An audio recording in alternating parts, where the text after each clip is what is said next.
You know, with the blade, you gotta be careful a little bit. God. But I was going through it like I was like cutting a banana. Oh my god. Yeah. Did you cut his head? So many times. Oh my god. Yeah. Oh my god! Yeah, Did he wipe it down after? It You know was those like- wipes they use to make you burn? I did put some alcohol there just because I was you know why though? 'Cause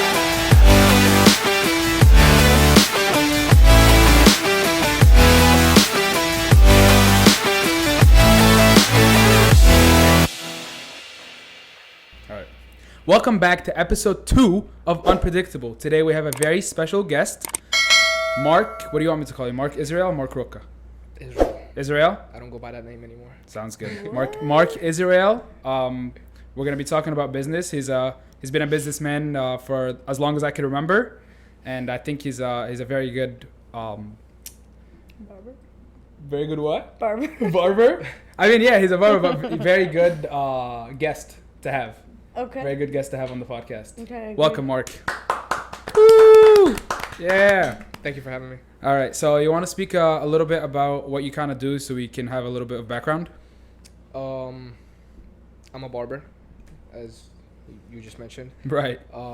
I've been a barber since I was 15, and I worked at a shop or two, and I now own my own barber shop.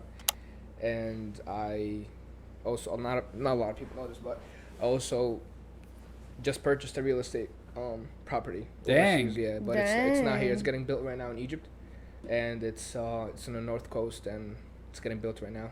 That's pretty cool. That's wild. Yeah. Imagine having your own property. How old are you? 22. 22. Dude, that's young. That's That's young crazy. for a property. That's crazy. Congrats, dude. Awesome. Thank you, Yeah, bro. congrats. So did you start like cutting hair as like a business plan or like just a hobby, or like how did it start? Well, I was addicted to like video games when I was like 14, 15. Right? And Like we all were. any We all male. were. my mom hated that. She hated that, and my dad was cutting hair at the time. We used to live in a one bedroom apartment, so he was cutting in the kitchen. And when he was cutting in the kitchen, you know, my mom, you know, thought it was a good idea for me to just like stop playing video games, talk to my dad about, you know, forcing me into watching him and all that. So he, you know, bribed me with some money. He was like, I'll give you like $5 or whatever for every haircut you come watch me. And I started watching him, picked up a few, you know, skills, whatever. I started cutting his hair. He was like, all right, bring one of your friends. My friend happened to be John Gabor. I mean, thanks to him. If it weren't for him, nobody would have let me cut their hair. He sacrificed a lot. And I started practicing on him, and then he brought his friends, and then it started becoming more popular in high school, and I started cutting a lot of people, and then I liked it from there, and I just picked up more skills, and I started working at shops, whatever, and it wasn't really a hobby. It was like, I don't know, I just went with the flow, and I just liked doing it. You know, a lot of people would tell me like, yo, you're onto something, like we like your haircuts, whatever. Obviously the haircuts that I was doing back then, nowhere near the skills that I have now. You know, I mean, but yeah, no, I like it as a job. It's something that I really enjoy doing. You know, I think it's very important to whatever it is that you're into, you need to somehow like, you know, like it for at least a little bit, for you to be doing it for so many years or whatever. Right. And you said, sorry, go ahead. So you learned mostly from your dad, just watching your dad do cuts? Yeah, that's how I started. I mean, he put me on the path, and I just put in the effort, and then I, you know, started doing like designs and knowing how to do like eyebrows and certain type of fades, and I started like following like Instagram pictures or looking at YouTube videos, and I started working at different places, and when I started looking at how different barbers do different things, I picked up the good things from here, and I just put them together and just put some, you know, good skills together. And you were saying you started at 15, so like that's how many years you've been doing this? I'm 22, so 7. Seven. 7. It's about to be 8. How long do you say you started like getting good, or have you always just been good? No, I haven't always been good.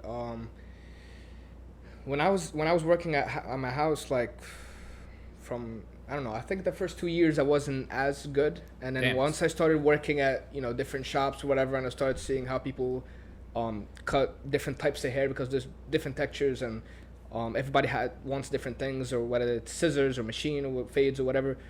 Yeah, I don't think I was always as because I was actually looking at pictures, my old pictures down like all the way down my Snapchat memories, and I was like, damn, I don't know how people are getting haircuts from me. But then now I got better, and I'm still getting better. There's still things that I'm not perfect at. Right. It all takes practice. Yeah. Everything is about practice, you know. But it's a really good skill to have, and I know it's been popping like recently, like a lot. Like I know my brother has been trying to cut hair for a while because he sees like so many successful barbers now. Yeah, I mean, quarantine created a lot of barbers. That's so true. Quarantine, everybody was home. You know, nobody knew how to cut hair, but everybody went to Walmart and grabbed their own machine. And some people liked it, and they're still doing it till now after quarantine. And some people just did it, you know, during quarantine. Yeah, just to get like a buzz cut, whatever. And machines were sold out during. They were sold out, and actually Yeah, the ones, and people were selling used ones for a lot of money, actually. Damn. People that didn't want to use them Yeah, anymore. we tried getting one for my brother-in-law. It did not go so well. It's supply and demand. Yeah, it's Yeah. crazy. Bad. Yeah, actually, I have a supplier that I get my stuff from, and he used to have everything, and at one point he was like, no, I don't have this, and I don't have that, I don't have this, I don't have that, and he started selling to he only actually used to sell to barbers, but he was selling to other people for more profit, and he was sold out. So did quarantine affect your business at all? Well, Corona No. in general. In the beginning, after we came back from quarantine, when everybody was allowed back to their jobs, people were still scared to come out, whatever. But even during quarantine, I was working. To be honest, I didn't like that I was just home all day, just playing. You know, People Xbox came to you? People did come to me. Actually, I was booked like every day. I was like, you know what? I'll work from like 10 to 3 or 10 to 4, and I charged like 5 extra. A lot of barbers actually were charging like 50 or 100. I just wanted to do it because I just wanted to get myself busy, and you know, I was charging like $35, $30 during quarantine, and I had a lot of people. I had people actually come from Tom's River. People were crossing PA actually to come to me. People like within like an hour. You know. Damn. Yeah. For a cut. Staten Island, Yeah, Bayonne, that's Jersey City. crazy. People were just trying to go to whatever barber that was able to cut, because all barber shops were, you know, shut down, and Yeah. nobody Right. was allowed to do any of that. Did you ever do home calls at all? Yes, I did. I did do that. I no longer do that because of the business, but I used to do that. I used to go to people's houses and do like $100 cuts or whatever, and I went to Staten Island. I went to Tom's River. There were actually people in the area. There was somebody actually from probably less than half a mile away from the barbershop I used to work at in Old Bridge, and he used to pay me every 2 weeks. He used to pay me like around $80 to $100. Dang. Yeah, and all I have to do is just move my stuff over there, and I don't know. It was just like extra money on the side that I wanted to get, just because I had nothing to do like after work that day. So I was like, let me just do it. But I now don't do any house calls unless Right. it's like weddings or whatever it is that people like want me to come to the hotels, and some people like to film it in their wedding, you know, Yeah. the groom getting ready or whatever. Yeah. The haircut is part of it, something like that. And like people, do they like DM you on Instagram, or do they like text you? Like how do you like Book appointments. yeah, like book appointments or like get in contact with your clients? Well, a lot of them have my phone number. Right. But they go through an app called Booksy, and then they just book everything on there. It shows like what times I'm available or what days I'm working, and it blocks whatever it is that I block or when I'm not working or when I'm booked. So people go on there and they book like a couple days in advance or something for whatever event that they have. Right. That's Yeah. pretty cool. So how do you get more clients to come to you? Like I feel like most men are like set with their barber after a while. So not every barber is perfect, right? Uh-huh. I'm not the best barber, but I'm pretty sure that's, you know, I have lost a few clients, whatever, that went to another barber. So same idea with them.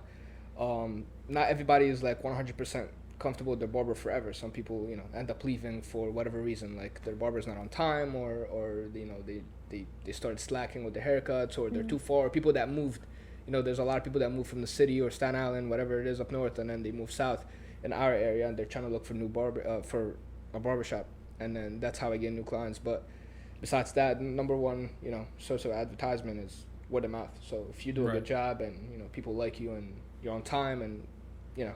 No, 100%. And I've gotten a couple cuts from you before, and when I walk to like in school or anything, be like, yo, like who gave you that cut or whatever, and I like pull up your Instagram and they follow you or they send you a DM or Yeah, whatever. word of mouth. Yeah, It's yeah. definitely word of mouth is definitely very strong, very Yeah. strong. Mm-hmm. What like motivates you to kind of go to work? Because I know you work a lot. You're also in school, but I know you work like mad hours. So like, not a lot of people have that motivation. So like, what would you say is the best advice to like give people that motivation?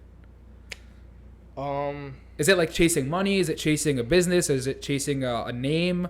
Or is it just like building a career? Or just the love for it. Yeah, or just a love I for would it. say, I would say like, have a plan. Have a plan. Planning is very important. Work towards something.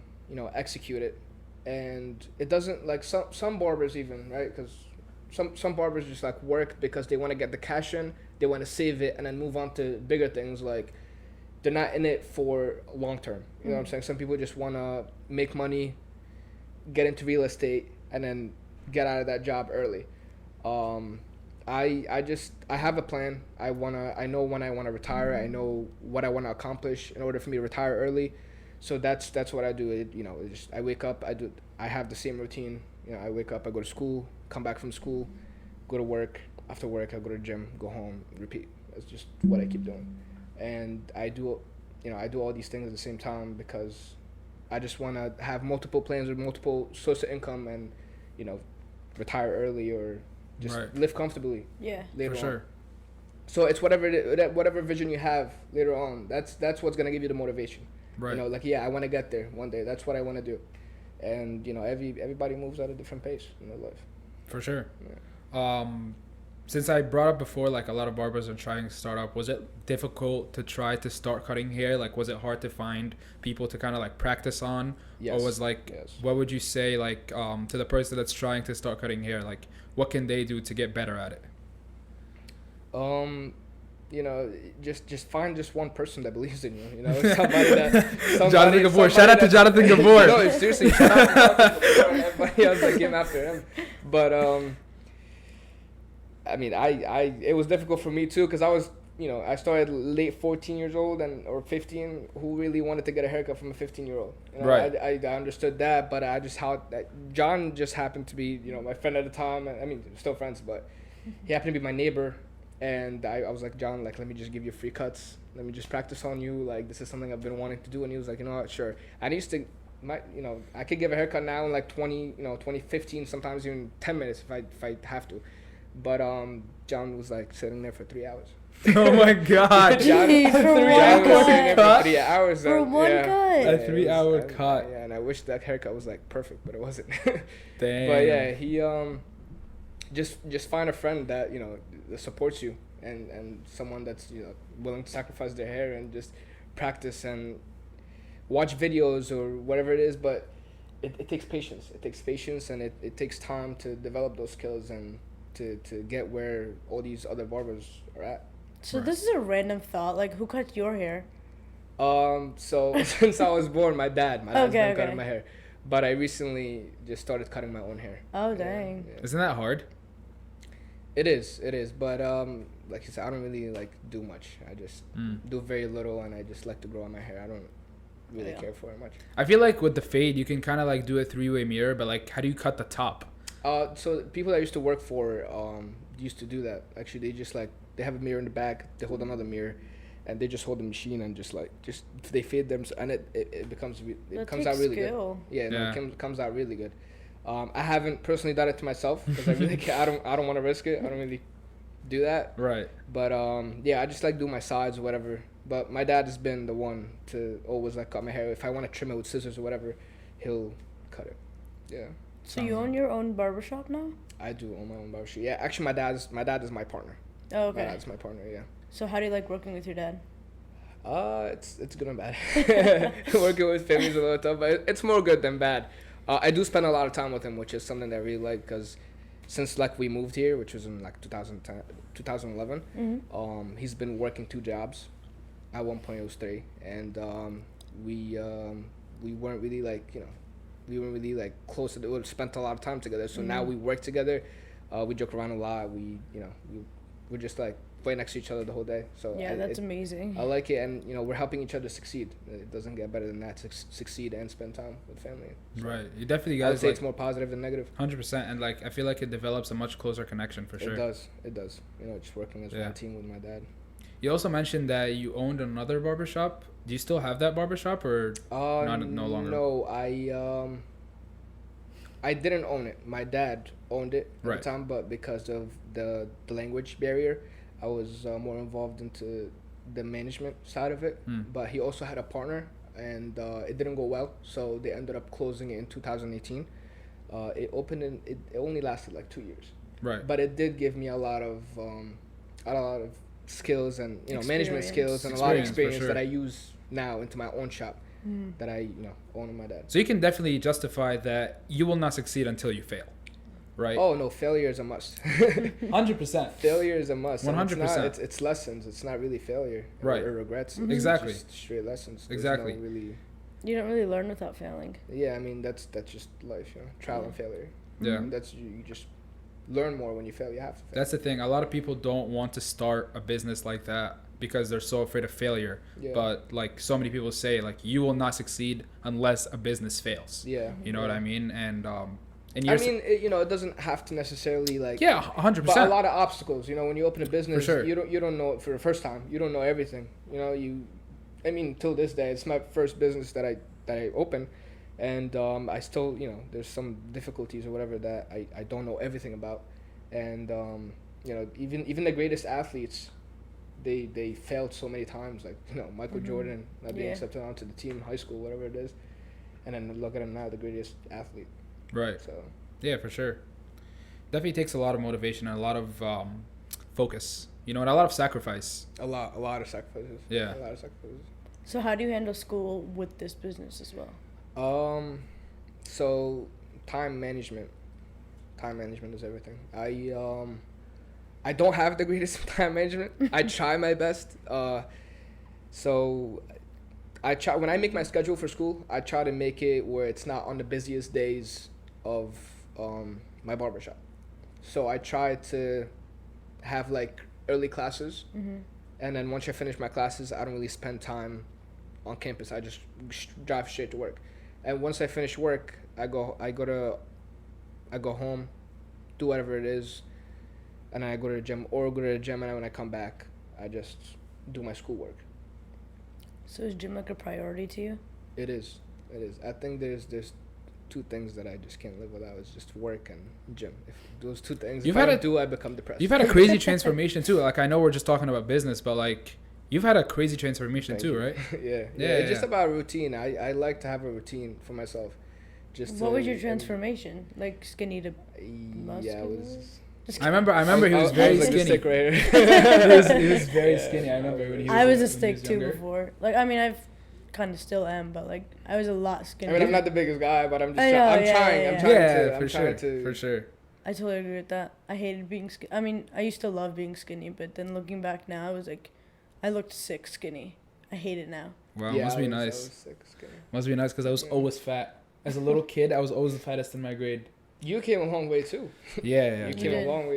It's a lot of hard work, but it's Yeah. a different kind of hard work compared to like what you guys do. Like mine is, I feel like when it comes to losing weight, it's more mental, like like sacrificing food or like not satisfying your desires. But like with you guys, it's more like physical, where you like have to just shove food in your system or like have to work out. Like when you literally can't, you just have to. Like it definitely takes a toll on your like physical body. Yeah, different goals. Yeah. But yeah, man, that's awesome. So how's the business doing right now? With It's doing very well. It's going well? Yeah, doing very. I mean, better than expected. I am blessed to find the location that I have now. It's I got lucky with that location. It's in the shopping center of ShopRite, and that ShopRite is I think open 24/7. Yes. So there's constant traffic on that. Besides all the other stores in that mall, in the strip mall. And there's constant, a lot of people that come into my shop, like new people, they say, oh, I'll just, I make sure that I ask just to, know that, the money I invested in that rent, if I'm getting, people passing by and I ask them and they're like, yeah, we were just going to ShopRite and we saw the sign and we just wanted to try you out on down the road.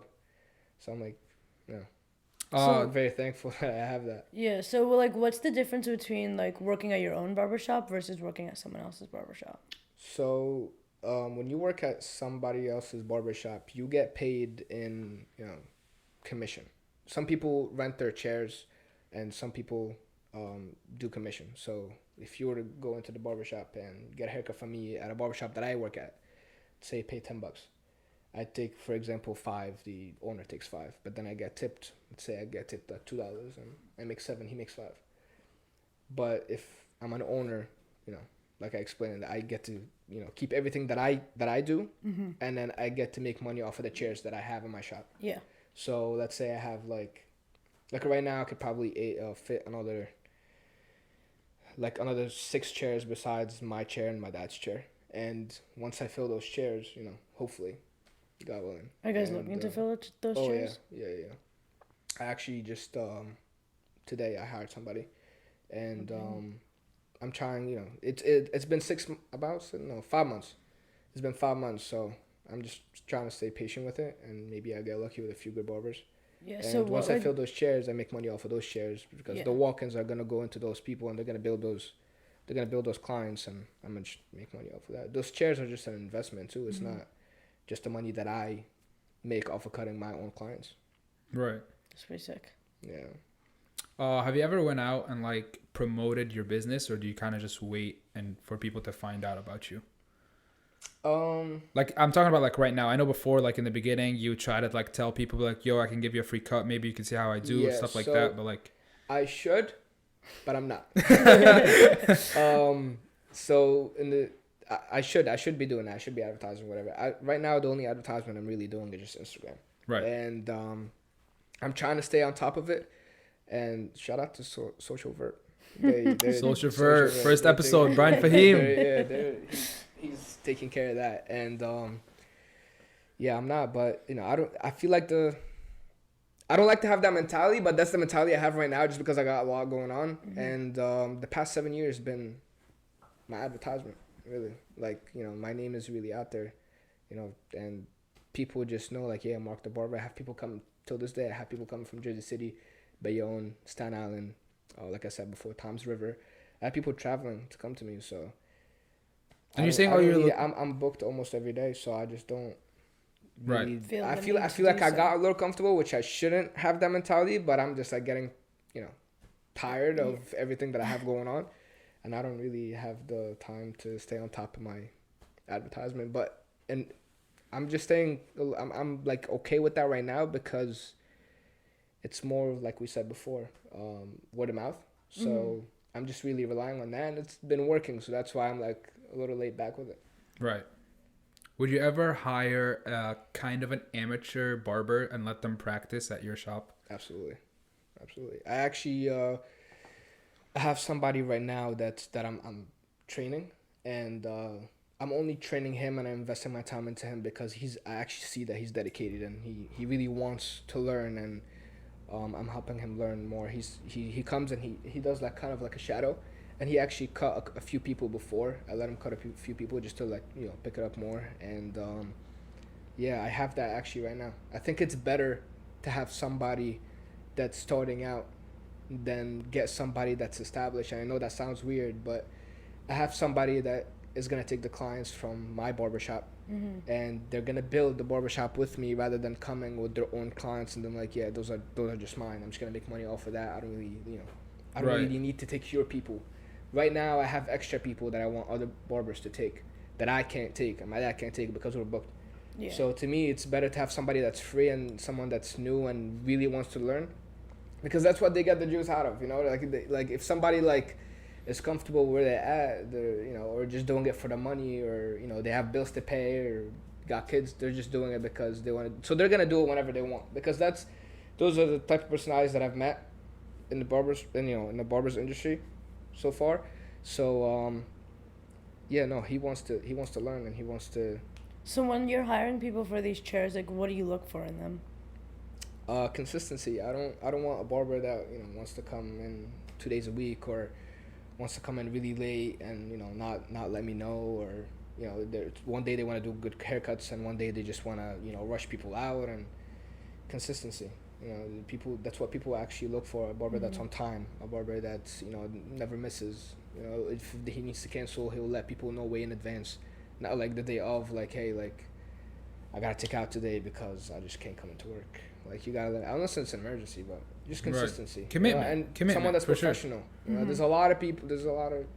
That was actually my next question. There's a lot of crackheads in this industry. A lot of people that just like go out of high school and they don't go to college and And they just, like, barbering is just fast cash. Let me just do it.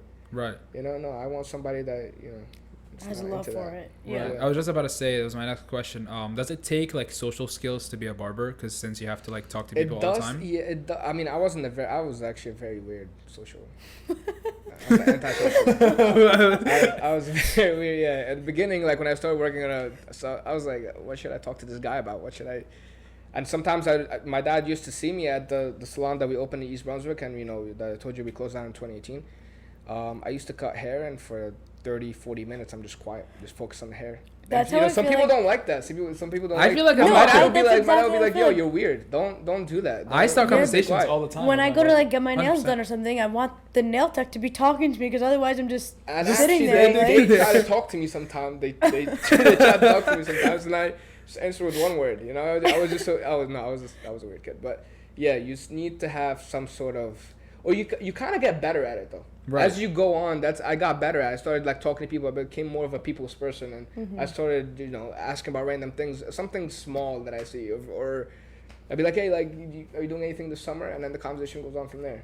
They talk about vacations or where they've been or whatever. If Right. I'm going somewhere, and you need to be talking to people. You need to form that relationship so that people come back and feel comfortable with you, and you have to have some sort of friendship with your clients. Do you think having that connection or being able to talk to your clients comes with being like proud of your work, like being more comfortable cutting hair? Like in the beginning, you're kind of scared of what you're doing, and like you kind of just want to stay quiet.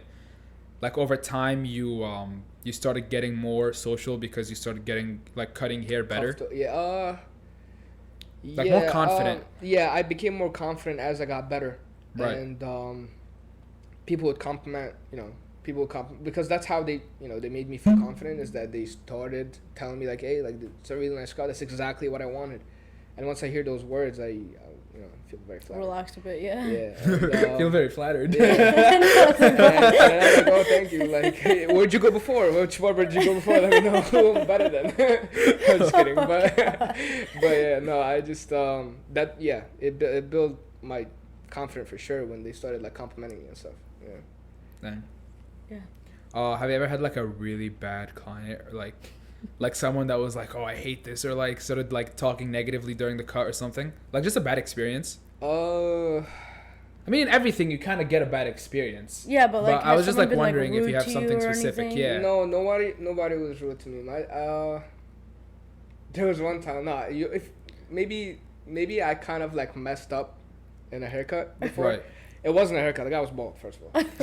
He was just coming in to shave his head. Right. I needed to go to the beach that day, and my dad was my boss to. at the time. I needed to. Priority. Not needed, but I wanted. I was on my way out, and my dad told me like, hey, this guy just walked in, and you're not leaving till you shave his head, because I can't do it right now. And I'm like, no, I gotta go to the beach. And he's like, no, you gotta. So I was like, okay, so with the blade you gotta be careful a little bit. But I was going through it like I was like cutting a banana. Oh my god. Yeah. Did you cut his head? So many times. Oh my god. Yeah. Oh my god. Yeah, did he wipe it down after? It You know was those like- wipes they use to make you burn? I did put some alcohol there just because I was you know why though? Because he came after hours. I needed. The thing is painful. That alcohol wipe is so painful. It wasn't that one bad cut. It was like multiple cuts like around his like head, but it was like small cuts everywhere, So and not it was like bleeding a noticeable? little bit. He didn't really notice them, but he felt them. And then once I put the alcohol in it. Oh my god, I think Yeah, that was probably the very unprofessional thing of it. But yeah, no, I was in a rush. And I was. Would you ever do that again right now? No, I would just say no, I can't do it. Right. And he would come back. I think I did that. It's gotta be in like 2017. That's. Yeah, Okay, it's a so while what was ago. your favorite cut then? Who was my favorite cut? Mm-hmm. The people that I actually have somebody that I have a close relationship with. Actually, I have a couple of those. That I really enjoy talking to, and it's not really about the haircut. It's about like, oh, I can't wait till this kid like comes in and sits on my chair so we can have a conversation about whatever it is we talked about the last time. Yeah. That's actually what I like about this job too, is that I created a lot of connections. I created a lot of friendship and relationships. That's my favorite thing about it. Not even just like that I do good haircuts, because I already You developed get that. to like network. Right. Yeah, Yeah. yeah. Networking is huge in that because it's not even just my clients that I talk to that walk through that door. It's my clients, my dad's clients, the extra people, you know, the walk-ins, the new ones. Mhm. So you know, the businesses even next to me. Right. You create friends. You create great friendships. Yeah. But like I've seen like TikToks that are like they go to tattoo artists and like, what do you not want to tattoo ever again because you tattooed it so many times? Is there like a specific hairstyle that you do like all the time? I don't like working with scissors a lot. Okay. To me, it's just I don't know. I just don't like it. I like to do fades and designs and like all that modern stuff.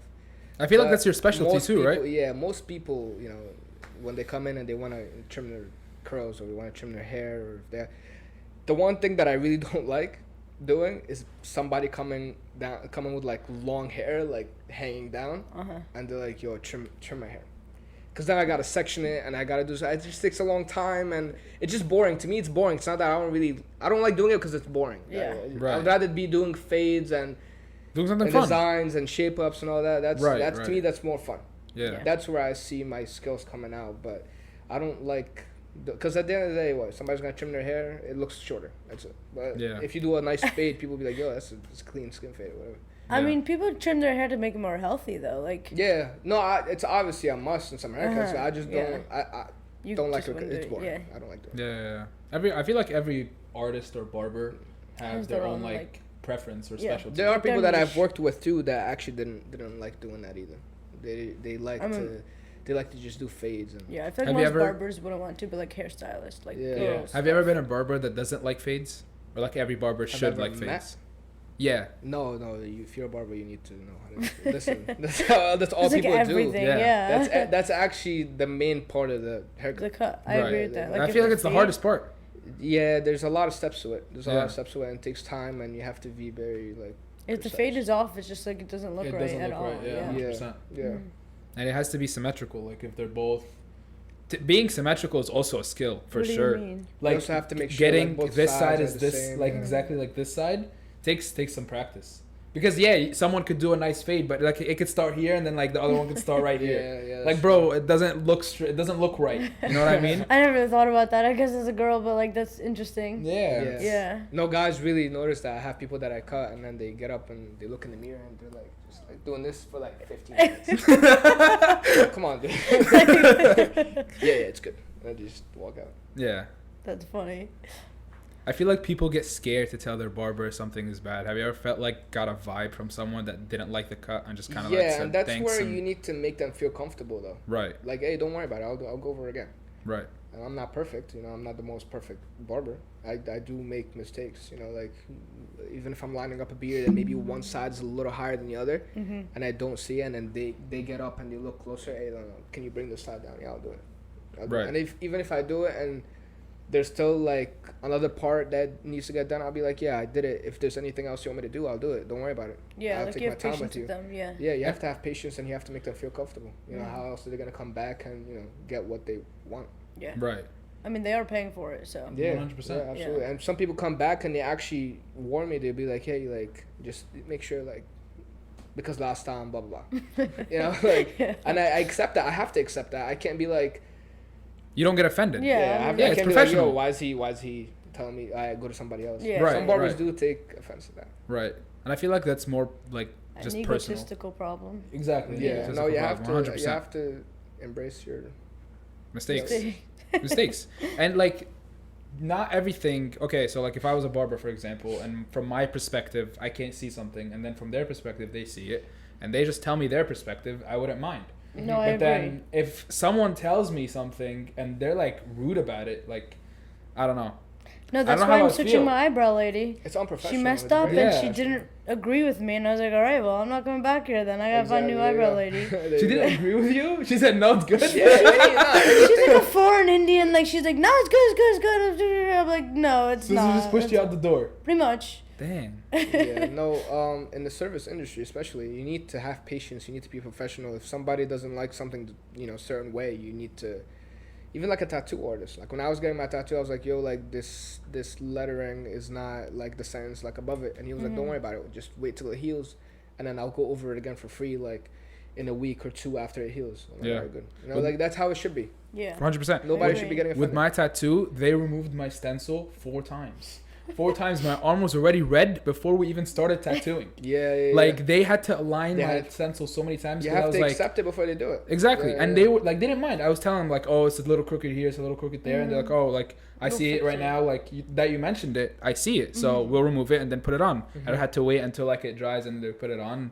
It came out perfect, but if you're scared, like it's something permanent, especially with tattoos. But even a barber, if you're scared, like don't be scared. You know Yeah. what I mean? Like to everyone that's watching, I mean, listening, it's just less don't strict. be scared. It's less strict with hair because it grows back. It grows but- back, yeah, for sure. But But it's still it's about the principle of I don't know, just being Service. professional. Service, Being Yeah, yeah. I professional. agree. 100%. I guess with my tattoo, I also have like a small body. Like, he just sized it differently because like he did a huge at one point and it was just unproportional, and then he just shortened it and it was perfect. Right. Like I feel like if I didn't say anything, I would have hated it though. Like Yeah, hated it. for sure. And you I mean, designed your own That- tattoo. that's Yeah. what they also get tipped for. You know? Yeah, pretty much. Yeah, I would you not have- have you tipped him if I hated it. How do you expect a tip if you? Give bad service. Yeah. Exactly. That goes into everything. That goes into barber, waiter. Yeah, I was a waitress at ta- one point. Yeah. I had to be super nice. I was to people never a I did waiter, not but like. I would have loved to do it. I would have loved to. I wouldn't recommend it in the future. Like, it's not. It's like good to make cash and everything, but like, if you don't plan on going into the restaurant industry or anything like that, like, it's really not worth it. There's so many customers out there that just are so rude, and like, Right. I just would Yeah, I prefer don't- never to do that again. I've dealt with a lot of customers before. I've worked multiple cashier jobs and multiple like salesman telemarketing things, so I'm kind of good with customer service. But like waitressing, like being a waiter, is kind of like more. I don't know. I guess Just to more carry personality. food. Yeah. I didn't have to because I worked at like a Korean barbecue spot, so the food would just come out on its own. But Right. like, I had to carry drinks, and I could not count the amount of times I spilled the drinks. I was like Did you stressed. ever get in trouble with your manager for that? No. He would just be like, "It's okay, try again." He was very nice about it. That's sick. Yeah. Yeah, I never really got into it. I don't know how I would do, honestly, but I feel like it would be fun. It would be fun. It would I be mean, fun. it It would takes- be something yeah. new to learn. Yeah, it takes practice. I ended up being able to carry a tray of drinks like by the end of it, like, but I just don't prefer to do that again ever. Right. Yeah. So if you wanted to work a job right now, what would you pick? What would you do? There's so many different options in the world. Like, I would do anything, just not the same thing. I want to like this is a time in college where like you're supposed to experience new things. So I just want to do different things until I find what I really love. Right. I feel like that's what I've been doing too. Like I just tried multiple different things and Yeah, until I land like a big girl job, like I'll just gonna do a bunch of small jobs on the side, see what I love to do. right. And you never had to experience that. You never had to like really go. Have you ever had a job outside of like cutting hair? No, the most I've done was probably shovel. So Shovel? Yeah, it's a side hustle. That's I like guess, going. yeah. Yeah. that's the only thing different that I've done really. Actually, I was actually seeking a different job when we closed down the shop. I was going through some financial struggles, and I wasn't making as much that I was making at the shop that we had. So I needed to do something on the side or build my clientele, whatever it is. So I was just like between like, should I wait and build another clientele? I mean, I'm more of a clientele. Or should I get another job? And I found a lot of actually cleaning companies that would go to like shops or stores and clean them or whatever. And I was gonna work with them, but I was like, no, let me just focus on the one thing that I really like. And I actually, once I opened my shop, I ended up hiring them to clean my. Oh dang. The irony. So, Yeah. It's so cool. nothing against people that do that. I just, I figured I'd rather just focus on something that I really like doing. But just a side hustle, just shoveling. I used to, when it would snowstorms, I would go out like 9 a.m. and I would come back at like 1 in the morning.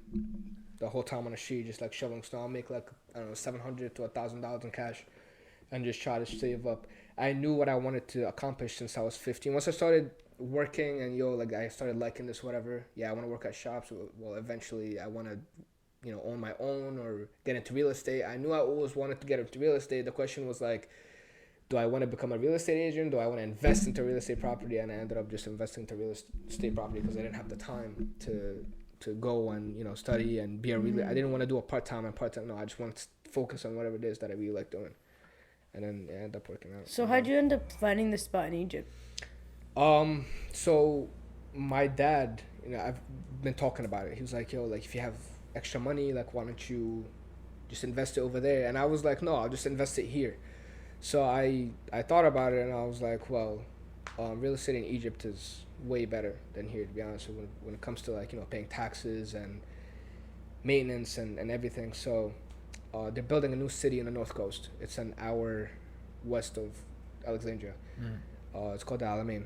And they're building like they're making it, that new city, they're making it look like the Dubai of Egypt. Dang. And it has like crazy towers, infinity pools, like everything that you see like on social media. So we were in Egypt. That's the crazy part. I wasn't prepared. I went to Egypt last summer, and when I was in Egypt, my shop was under construction, so I wasn't ready to get into something else. I wasn't ready to buy a real estate property, but I knew I wanted to get into that. So I've been saving up for those two things, a shop and to get that property. I didn't know whether I wanted that property here in Egypt. I never thought that I was going to do that. But once I went to Egypt, and actually we were passing by just to go to our vacation. It was past that city that they were building.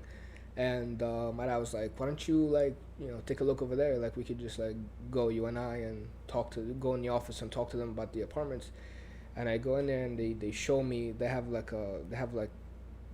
building in like 3D. They built it, and then once you walk into I saw it, and I was like, well, it looks amazing, and I would love to have one of these.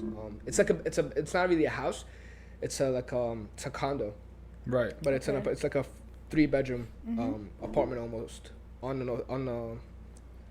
the sea, and That's beautiful. I looked at pictures. Really cool. I looked at pictures, and then I asked them like, how much did these apartments cost, like right when you guys started building the city? And then they told me the number, and then when I heard the number, at that time when I was sitting with her, the real estate agent, she was like, that's how much it costs. And I was like, well, I can imagine how much it would cost in like 7 years or 10 years. It might even double in price. So I was like, you know what? Screw it. I mean, that's what I've been building for. That's what I've been saving for. I had a good amount of money, saved on the side since I started working. I've been always just saving. That's what I've been doing. And I just took all that money, and I just threw it all in that real estate property. And I didn't think I was gonna do that. I went to Egypt just for a vacation, came back with owning a property. Yeah, that's so it's crazy to just come back and be like, I got this it's property. getting built right now. Everything happened so quick, but I'm glad I did it, because even now, like, thank God it actually went up in price a lot. Wow. Everything after pandemic got expensive, and So you're already making profit. Yeah, right now. Right. And it's once it gets built and the whole city actually gets built, it's gonna be better. They're actually building colleges there. I think Switzerland, England, a lot of different there's a lot of different universities that are gonna be building over there, and they have a church, mosque, a stadium. That's sick. Wow. So it's gonna be an actual city like Alexandria and stuff. So I figured if I start with them from the start, and once it's built and there's actually people living there, I can make a lot of money even renting it if I'm overseas. Even if I'm I go to Egypt a lot because all my family's over there, so I could use it for vacation instead of paying. So it was like a win-win situation. So I was like, yeah, screw it, let me just get into it. It's a good opportunity for sure. It should be built next March. I should have my key. Dang. Wow. Congratulations, man. That's awesome to hear. Appreciate At 22, like, that's impressive. Successful. For sure. Very impressive. Yeah. It's my parents, bro. My parents, no, all the credit, they all put me on the path, and I just put in the effort. That's all I did. Yeah, My parents did for sure. Yeah. You gotta work hard. If you don't work hard, it's just not gonna come to you. But yeah, I feel like this is a good place to stop. This was a pretty cool episode. Like, comment, and subscribe. Thank you, Mark. Thank you. Thank you, Mark, for coming on the podcast. It was a pleasure talking to you, and it was great learning about you. Yeah, for sure, dude. you, Congrats on the real estate. Like, it's awesome to hear, and good luck with your business. And I'll have his Instagram link down below. You guys can check him out, and I'll see you guys next episode. Peace.